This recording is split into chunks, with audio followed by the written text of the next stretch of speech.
Public Sénat, avec le soutien de la Mutuelle nationale territoriale, la Mutuelle des agents des services publics locaux et Adviso Partners, cession, acquisition et transmission d'entreprises, nos territoires ont de la valeur, vous présente le Journal des territoires.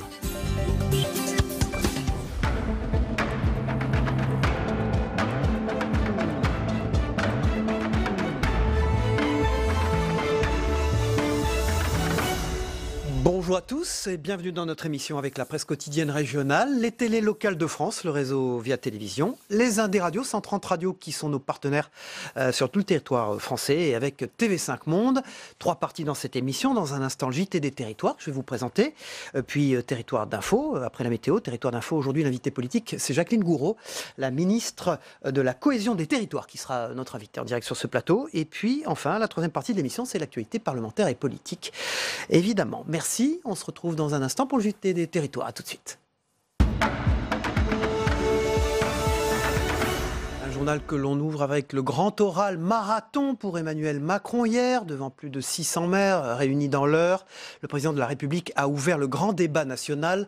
Près de 7 heures de débat devant des maires sans concession. Résumé de la journée avec Marie Brémaud de Public Sénat. Si les gilets jaunes étaient tenus à distance par un important dispositif policier, le face-à-face du président avec les élus locaux a bien eu lieu. Emmanuel Macron les invitant à jouer carte sur table. Ce que je souhaite, c'est que vous puissiez vous exprimer de la manière la plus directe et me la faire entendre de la manière la plus directe. Donc j'ai tout mon temps. Message reçu du côté des maires, satisfaits d'être à nouveau considérés. Les maires sont remis au cœur du débat. Parce que jusqu'à maintenant, on avait plutôt l'impression d'être malmenés, donc en tant qu'élus. Donc ça, c'est quand même quelque chose que, pour nous, c'est important. Ambiance courtoise, voire chaleureuse. Et puisqu'on leur donne la parole, les élus ont raconté une France en piteux état. Ce que je vais vous parler, c'est du fond du cœur. Je crois que la France est gravement malade. Nous souffrons d'isolement, en étant pourtant qu'à 160 km de Paris. Le lien de confiance avec les élus et encore plus avec les élites, surtout quand elles sont nationales, alors là, est complètement rompu. Le diagnostic est sévère, mais pour autant, les Français savent ce qu'ils veulent. Des services publics de proximité, que le travail soit mieux rémunéré et plus d'équité fiscale.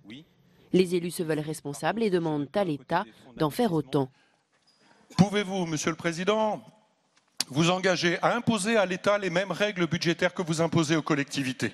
Car tous ont conscience ici que ce grand débat reste peut-être la dernière chance de construire un nouveau contrat de société.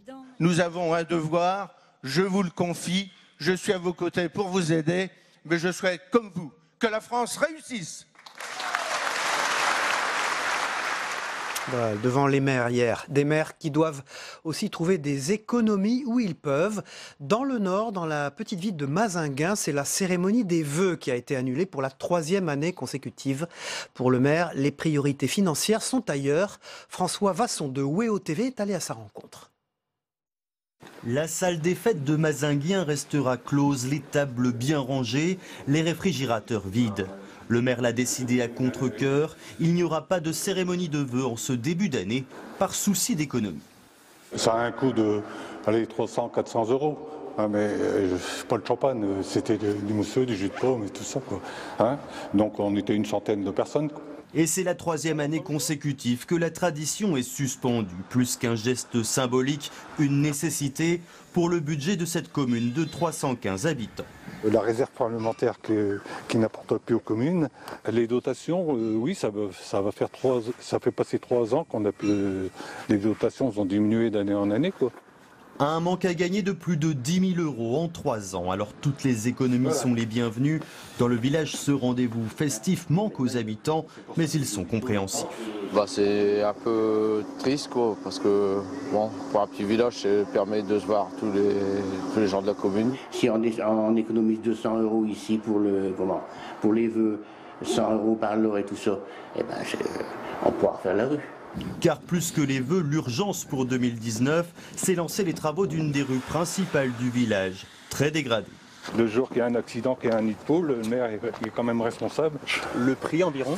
Le prix, il faut compter à peu près dans les 30 000 euros. C'est énorme. C'est énorme pour une petite commune, c'est énorme. En attendant, le maire fait du porte-à-porte pour souhaiter ses vœux. L'année prochaine, si tout se passe bien, la cérémonie de Mazinguien devrait revoir le jour. Et c'est une profession toujours en crise. Les agriculteurs attendent toujours le versement de certaines aides. En Loire-Atlantique, certains n'ont pas reçu leurs subventions depuis 2016. Des retards de paiement qui pénalisent gravement les exploitants agricoles. Pour obtenir gain de cause, une délégation de la coordination rurale de la région est venue demander des comptes. En Loire-Atlantique, c'est 25% des exploitations qui sont touchées par ce retard. Les explications de notre partenaire sur place, Télé Nantes. Il faudra encore attendre. C'est en substance la réponse apportée aux agriculteurs par l'Agence de services et de paiement. Cette instance est chargée de reverser aux exploitants les aides auxquelles ils peuvent prétendre. Mais depuis 2016, plusieurs subventions n'ont pas été versées. Une délégation de la coordination rurale était reçue, mais l'entretien n'a pas rassuré le syndicat. Et aujourd'hui, on a quelques dates, ce serait réglé, soi-disant premier trimestre 2019, et on n'a toujours pas de date pour 2018, donc c'est vraiment dramatique, parce qu'en plus de ne pas être payé correctement par des prix rémunérateurs, les gens n'ont pas non plus les aides auxquelles ils prétendent. Pour justifier ce retard, l'Agence de services et de paiement mentionne une réglementation de plus en plus complexe. Ces aides concernent essentiellement l'accompagnement des exploitants vers une agriculture plus vertueuse et bio. En Loire-Atlantique, on estime à 25% le nombre d'exploitations qui n'auraient pas touché ces primes, des sommes allant de 5 000 à plus de 20 000 euros. C'est le cas de cet éleveur de viande bovine bio. Depuis sa conversion bio il y a 3 ans, l'État lui doit 23 000 euros. Ça a des complications au niveau des fournisseurs, au niveau des banques. Il y a à peu près aujourd'hui 23 000 euros d'aides qui n'ont pas été perçues, qui sont dues mais pas perçues. Et ça a un impact assez dur sur le quotidien. L'Agence de services et de paiement s'est engagée à verser les primes 2016 et 2017 avant le 31 mars prochain, mais aucune date de versement n'est fixée concernant les aides 2018. Vous en avez peut-être une paire qui traîne dans un garage. Chaque année en France, c'est 800 000 skis qui finissent à la déchetterie. Pourtant, les matériaux sont recyclables. C'est la raison pour laquelle l'association Arskitech, basée à Chambéry, s'est lancée dans une aventure, collecter les skis en fin de vie et leur donner un second usage. Le reportage de Juliette Vincent-Seigné pour 8 Mont-Blanc, la chaîne de la montagne. Broyés ou incinérés, chaque année 2500 tonnes de skis finissent à la déchetterie.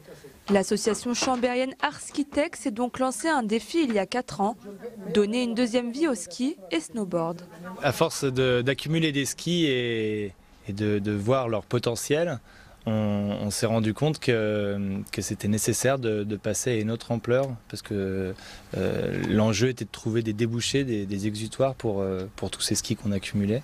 Et donc à partir de janvier de cette année, on a lancé une nouvelle dynamique en constituant un gros réseau de partenaires, en faisant des prototypes et en affirmant aujourd'hui que c'est un vrai projet d'économie circulaire et solidaire. En détournant le matériel, les 4 membres du collectif réalisent du mobilier. Une de leurs dernières créations, une chaise construite à base de ski et monoski.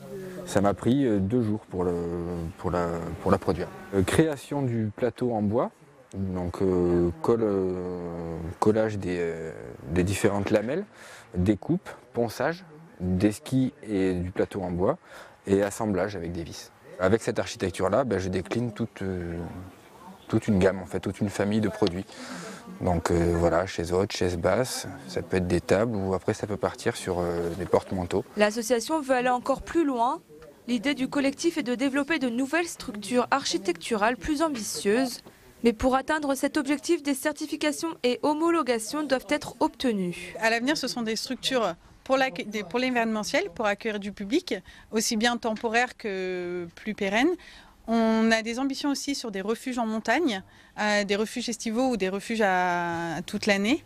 On a également des projets dans le monde agricole pour construire des volières ou des serres. Pour le moment, le collectif travaille avec différents acteurs du secteur. Les membres ont aussi fait appel à plusieurs universitaires spécialisés dans le recyclage. L'association est à la recherche de fonds, mais aussi d'un local pour stocker les matériaux. Et le saviez-vous, le prix de la meilleure galette des rois d'Île-de-France vient du Val d'Oise. Nous sommes nombreux à en être friands. La reine de la galette francilienne est à Saint-Ouen-l'Aumône. La boulangerie Poudre d'Or s'est vue décerner le premier prix dans 2 des 3 catégories en compétition, à savoir salariés et apprentis. Angélique Boilet, pour Via Grand Paris, nous raconte cette histoire. La voilà, la meilleure galette aux amandes 2019 d'Île-de-France. Elle est confectionnée ici, à Saint-Ouen-l'Aumône, dans le Val d'Oise. Dans les cuisines, l'équipe de Jérémy Joachim enchaîne les fournées pour répondre à la demande incessante de la clientèle depuis l'obtention du premier prix dans les catégories salariés et apprentis. Une consécration pour ce directeur qui a repris la boulangerie-pâtisserie il y a 6 mois. Ça fait plaisir parce qu'on travaille d'arrache-pied pour faire de la qualité, du début à la fin, juste comme je le disais, jusqu'au rayage. Donc on veut vraiment tout donner pour nos clients et on est content qu'il y ait un retour. Les auteurs des 2 galettes gagnantes, ce sont eux, Julien, l'ouvrier pâtissier, et Jérémy, apprenti depuis peu. Les 2 concouraient pour la première fois. Je ne m'y attendais pas forcément. Après, les recettes du chef sont quand même bonnes et après c'est très motivant et ça fait plaisir à toute la famille. Le secret d'une bonne galette, une pâte feuilletée à la bonne épaisseur et bien reposée, garnie de la traditionnelle frangipane, réalisée à partir d'un mélange de crème d'amande et de crème pâtissière, sans oublier la touche finale. Le premier qui achète, c'est l'œil. Et si c'est pas beau, n'achète pas. Parce que si on fait un beau feuilletage, une belle crème d'amande, des belles galettes bien rondes et que celui qui raye, il raye mal, la galette, elle vaut plus rien. Au four. Une recette qui semble séduire les habitués comme les nouveaux clients. J'ai été très ravi de goûter leur galette cette année. Franchement, elle était meilleure que l'année dernière et je suis pas déçu. J'habite dans une ville à 15 minutes d'ici et c'est ma femme en fait qui m'a demandé de venir acheter la galette. Elle a vu ça sur internet. Donc cette boulangerie avait gagné plusieurs trophées, en tout cas celui de la meilleure galette francilienne, il me semble. La boulangerie-pâtisserie propose également d'autres saveurs, pommes, poire chocolat ou encore pistache griotte. En dégustant la meilleure galette d'Île-de-France, vous aurez peut-être la chance de gagner l'un des lots mis en jeu, dont une télévision. Le tirage au sort aura lieu le 31 janvier. Voilà, et à 8h tout à l'heure, c'est Jacqueline Gourault, la ministre de la Cohésion des Territoires, qui sera notre invitée politique en direct au lendemain du lancement du grand débat national. On l'a vu d'ailleurs sur les images hier, elle était au premier rang, elle sera là sur ce plateau tout à l'heure. Voilà, dans un instant, c'est les unes de la presse quotidienne régionale, la revue de presse. A tout de suite. Opération déminage Saveria pour Emmanuel Macron à la une de Paris-Normandie ce matin. L'ISF, pourquoi pas? Les 80 km/h, ça se discute. Emmanuel Macron a donné hier le coup d'envoi du grand débat national. 7 heures de discussion et un mot d'ordre. Il ne doit pas avoir de sujet tabou. Le président qui a multiplié les signes, les gestes d'ouverture une fois en scène, Emmanuel Macron ne lâche plus la parole. Le président qui veut répondre à toutes les interpellations des maires, près de 60, tout y passe.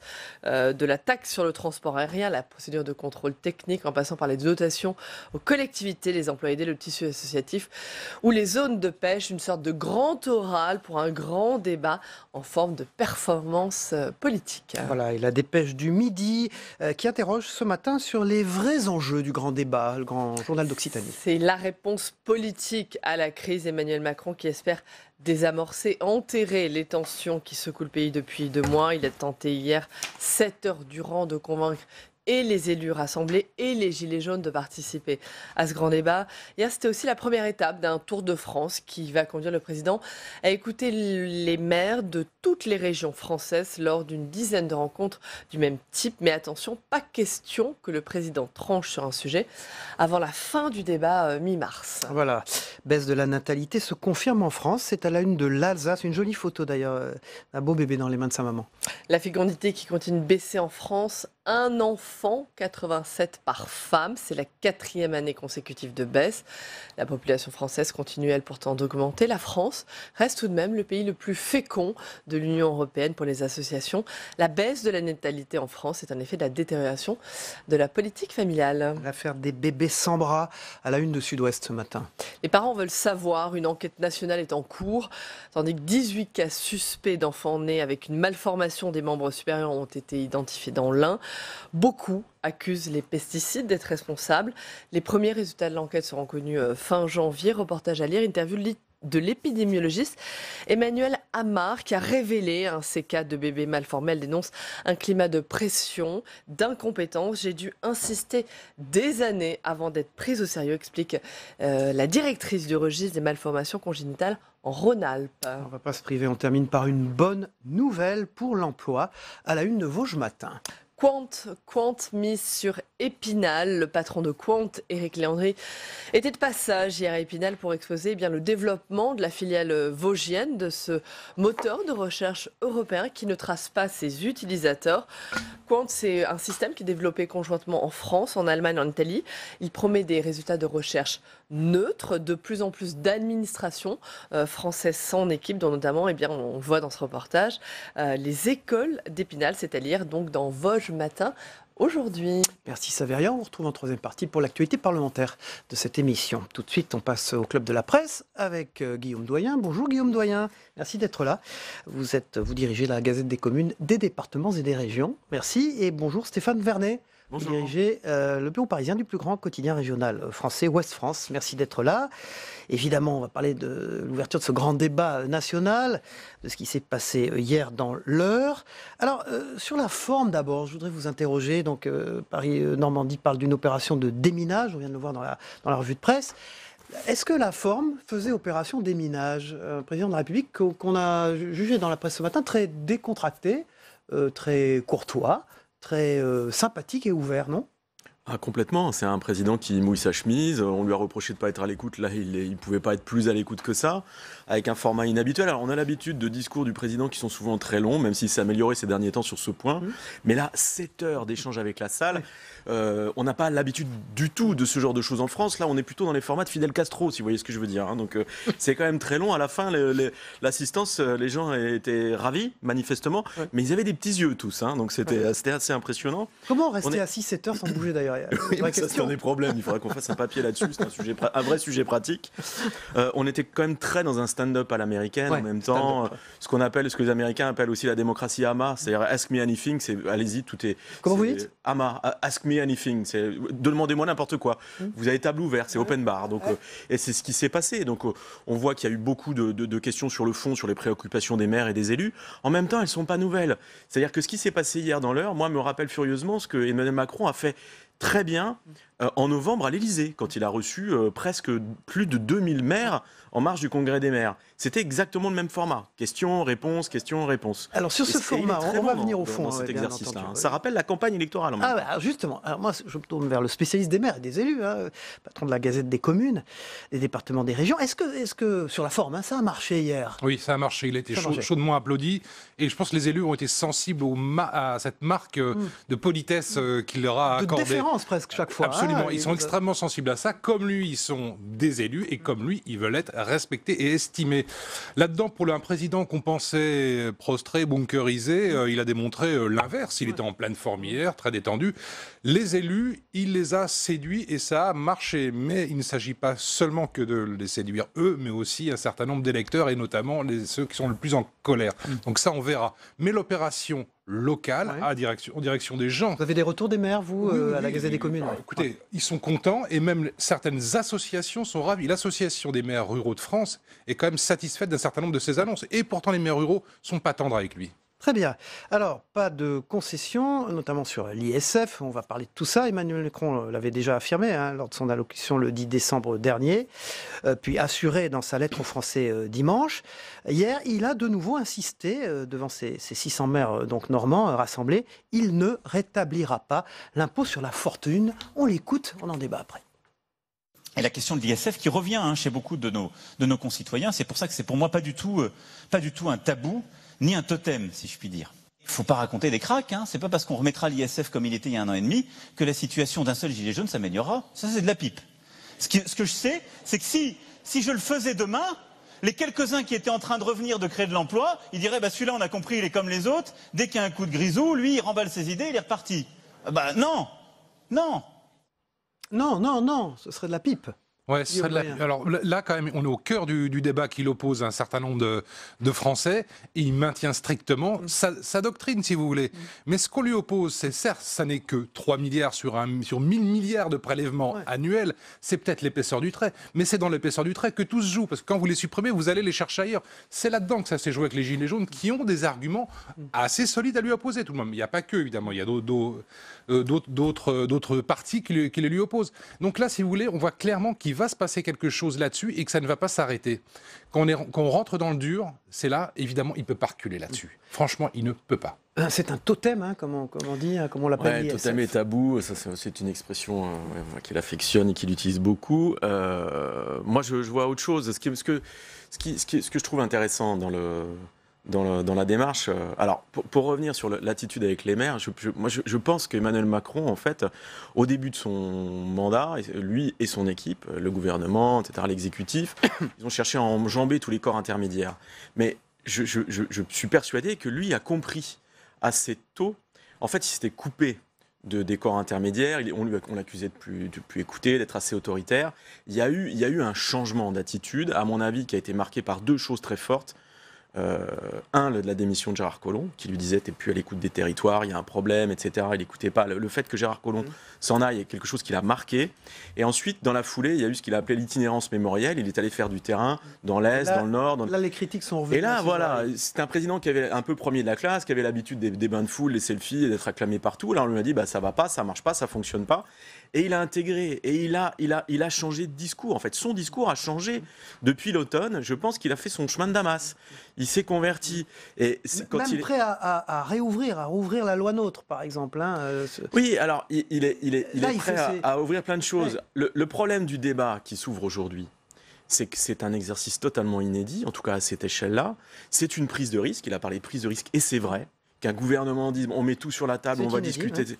On l'a jamais fait, en tout cas on l'a jamais fait à cette échelle-là. Mais pour que ça marche, il y a 3 présupposés qu'il faut remplir, sur lesquels avait bien insisté Chantal Jouanneau. Il faut que ce soit organisé de manière indépendante. Là on choisit 2 ministres, il y a un problème. On va en parler. Il faut dire tout est ouvert, on peut parler de tout. Ça il a dit. Ouais, en même temps, il dit on peut parler de tout, mais enfin, il y a des choses dont on peut en parler, mais je ne bougerai pas. Donc, ça pose problème. Et la 3e chose qui manque pour l'instant, c'est qu'est-ce qu'on fera de ce qui sortira du chapeau. Il faut aussi qu'il s'engage à dire, il dit, j'en tiendrai compte, on adaptera, etc. Mais comment précisément? Et là, pour l'instant, ça manque. Donc, hier, Olivier Faure, sur ce plateau, le premier secrétaire du Parti Socialiste, a dit... C'est une vraie question. Conférence sociale, et puis peut-être référendum, derrière. Vous avez un changement de ton, c'est sûr, mais vous n'avez pas de changement de doctrine, en fait. Ça reste Emmanuel Macron sur l'ISF, sur le référendum d'initiative citoyenne. Il a l'air de bloquer un peu, hein, quoi qu'il le dise pas nettement. Enfin, il a pas l'air de l'apprécier beaucoup. Alors, il concède aux maires des choses importantes pour les maires. La loi NOTRe, mais les Français, franchement, sont-ils tous les jours intéressés par les structures de la loi NOTRe et les conséquences que ça a emporté pour les maires, c'est important. Une seconde ce que c'est, parce que c'est l'objet de votre papier dans la dépêche. Voilà, c'est la loi c'est le titre, oui. C'est la loi de 2015 qui crée et qui renforce les intercommunalités et qui remodèle et qui renforce les régions. Pour les intercommunalités, qui sont désormais 1250, qui couvrent tout le territoire français, ça a mécontenté les maires qui se sentent pour partie dépossédés de leur pouvoir. D'ailleurs, vous dites que, en gros, c'est compliqué à expliquer la loi NOTRe. Par exemple, dans la dépêche aujourd'hui, il y a un papier là-dessus aussi. Dans la Gazette, c'est le cas. C'est très impactant pour les territoires quand même. Elle est essentielle, cette loi, non ? On l'avait compris comme telle, en tout cas. Elle nous avait été vendue comme telle. Mais c'est comme une loi très technique, si vous voulez. Hein, quand vous dites, on a du mal à savoir. Effectivement, c'est assez technique. C'est très important pour les élus, si vous voulez. D'abord parce qu'on les a contraints, un certain nombre d'entre eux, à entrer dans une intercommunalité. La France, maintenant, est entièrement intercommunalisée, si vous voulez. Certains ne voulaient pas. Mais c'est une bonne chose pour vous, votre analyse. C'est une bonne chose. Il y a un certain nombre d'intercommunalités qui se justifient totalement. Mais comme on a mis un seuil de population, c'est un peu technique. Il y a des intercommunalités énormes avec... Qui sont sur des centaines, le diable se loge dans les communes. Détails, c'est ça que vous voulez dire. Vous avez les intercommunalités qu'on appelait XXL, les élus sont perdus là-dedans. Les élus des petites communes se considèrent comme perdus. Donc ce sentiment des dépossessions démocratiques, ça joue beaucoup. Ajoutez à ça derrière, fin des emplois aidés ou diminution des emplois aidés, fin de la taxe d'habitation. Vous comprenez qu'ils sont crispés. Mais ça n'est pas que du macronisme là-dedans. Ce qu'il a dit au début, il n'y a personne... dans mes prédécesseurs depuis le général de Gaulle qui a fait plus pour les maires que moi. Non mais vrai? Non, ce qui est vrai, c'est ce qu'il a démontré hier, mais comme il l'avait fait au mois de novembre, c'est qu'il connaît très précisément tous les dossiers, tous les problèmes, toutes les préoccupations. Mais il n'y a personne qui a fait plus que moi pour vous. En gros, c'était ça le message. Alors, ce sur quoi on est beaucoup revenu, ce qui est commenté ce matin, c'est de dire, bon, la loi NOTRe, on va l'assouplir, on va la rouvrir, c'est une attente très forte, mais c'est pas une nouveauté. C'est quelque chose qu'il a déjà dit. Et donc, en fait, c'est présenté comme tel. Mais ça doit être présenté d'une nouvelle manière. Il l'a déjà dit. Et il en est convaincu. Et il va le faire. On dit aussi les 80 km/h. Oui, il faut en parler, ça aussi. Dès le début, il avait dit, on évaluera cette mesure. Si ça ne marche pas, on reviendra. Donc, en fait, si vous voulez, il n'y a pas non plus de nouveauté. Moi, si vous voulez, quand vous écoutez régulièrement les discours, quand vous suivez l'actualité présidentielle, moi, j'ai surtout le sentiment qu'il il réaffirme des choses fortes qu'il avait déjà présenté, déjà mis sur la table, et que les maires ont envie d'entendre. C'est pour ça qu'ils sont très contents. Mais il n'y a rien de nouveau. Les 80 km/h, quand même. Il a eu l'air de dire qu'on pourrait peut-être au moins aménager les choses, c'est ça ? Oui, il l'a dit. Alors là, je pense que c'est quelque chose qui peut faire évoluer. C'est pas trop coûteux et symboliquement, c'est important. Et on peut pas dire que ce soit le cœur de la doctrine présidentielle, la limitation de vitesse. Donc là, il peut y aller. Mais on reste un président qui a été assez bon hier soir, mais qui est quand même à la marge par rapport aux revendications populaires qu'on a pu entendre. C'est à la marge ce qu'il concède. Franchement, la loi NOTRe, c'est important pour les élus, c'est très important pour la Gazette des communes. Je ne suis pas certain que le grand public se lève tous les matins en se disant quelle est la taille de l'intercommunalité, où je dois aller pour effectuer telle démarche, est-ce que mon intercommunalité a pris la compétence scolaire, périscolaire, oui, mais les maires, etc. Les maires, c'est extrêmement important pour eux. Ils sont extrêmement tendus là-dessus. Et la perte des compétences qui sont montées, ça les crispe beaucoup. Et Stéphane Vernet et Guillaume Doyen, vous restez avec nous, puisque vous intervenez évidemment dans la deuxième partie de cette émission. On reviendra bien sûr sur ces sujets, puisque c'est Jacqueline Gourault, la ministre de la Cohésion des Territoires, qui était assise d'ailleurs aux côtés d'Emmanuel Macron, qui a pendant 7 heures assisté donc, à ce démarrage, ce premier grand débat national. Elle sera sur ce plateau tout à l'heure dans un instant. Tout de suite, c'est la météo des territoires de Gilles Mourou, le temps qu'il fait en France, mais aussi on y tient dans cette matinale dans les départements français d'Amérique, de l'océan Indien, du Pacifique et des Caraïbes. A tout de suite. La météo vous est présentée par l'Assemblée des départements de France.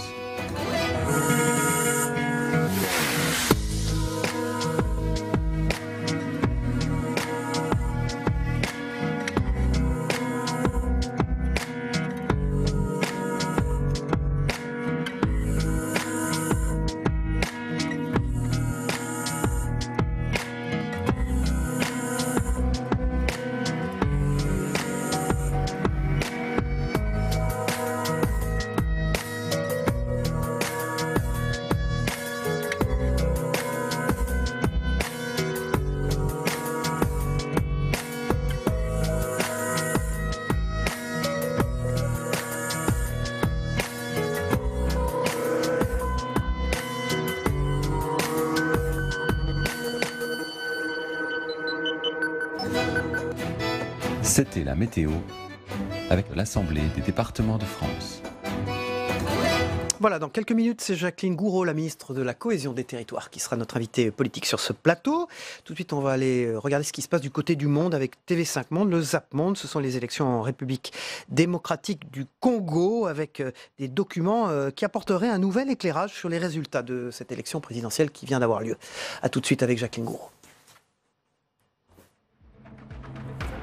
Ne bougez pas.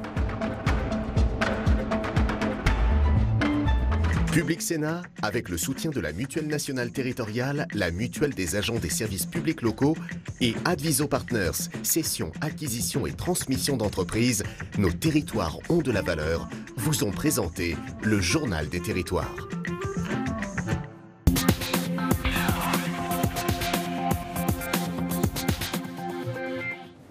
C'est un séisme contenu dans des centaines de pages.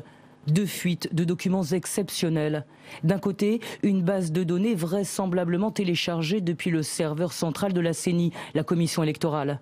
De l'autre, des documents de compilation de la CENCO, la conférence épiscopale. Toutes les données convergent. Et si elles disent vrai, le vainqueur de l'élection présidentielle n'est pas Félix Tshisekedi. Les données de la CENCO, auxquelles nous avons eu accès, elles, sont parlantes. Avec 62,8% des voix, le vainqueur serait Martin Fayulu, comme il le clame depuis plus d'une semaine. Derrière, le dauphin de Joseph Kabila, Emmanuel Ramzani Shadari. Et en queue de peloton, Félix Tshisekedi. L'ancien président ivoirien, accusé de crimes contre l'humanité, a été acquitté ce mardi. Le juge a ordonné sa libération immédiate. Si Laurent Gbagbo et son homme de main Charles Blé Goudé ont été acquittés, c'est que l'accusation n'a pas apporté assez de preuves selon la CPI. Il est clair que la Chambre n'appuie pas cet accord, mais le vote de ce soir ne nous dit rien sur ce qu'elle appuie. La première ministre britannique Theresa May essuie un rejet massif de son projet d'accord de sortie de l'Union européenne. La majorité des parlementaires britanniques a voté contre. Désormais, c'est donc plutôt l'incertitude qui prime sur le Brexit, même si les cas de figure ne manquent pas. Reproposer le même accord, par exemple, puisque Theresa May et son équipe le qualifient de seul et meilleur possible. Il y a aussi l'hypothèse du no deal, pas d'accord, mais aussi un second référendum ou un report du Brexit au-delà des élections européennes du mois de juin. Beaucoup d'hypothèses, mais peu de temps avant la date du Brexit, le 29 mars. Elle apprivoise tout en même temps son nouveau pays d'adoption et ses froids d'hiver, ainsi que les micros. Hey everyone. Derrière Rahaf Mohamed, il y a peut-être un grand drapeau, mais à ses côtés, cette fois, pas de ministre, contrairement à son arrivée au Canada 3 jours plus tôt. Chrystia Freeland dit que c'est sa sensibilité de mère qui l'a incité à l'accueillir en personne. C'est aussi au nom de la règle de droit que le gouvernement Trudeau a critiqué les actions dites arbitraires de la Chine après la condamnation à mort d'un Canadien jugé en toute hâte.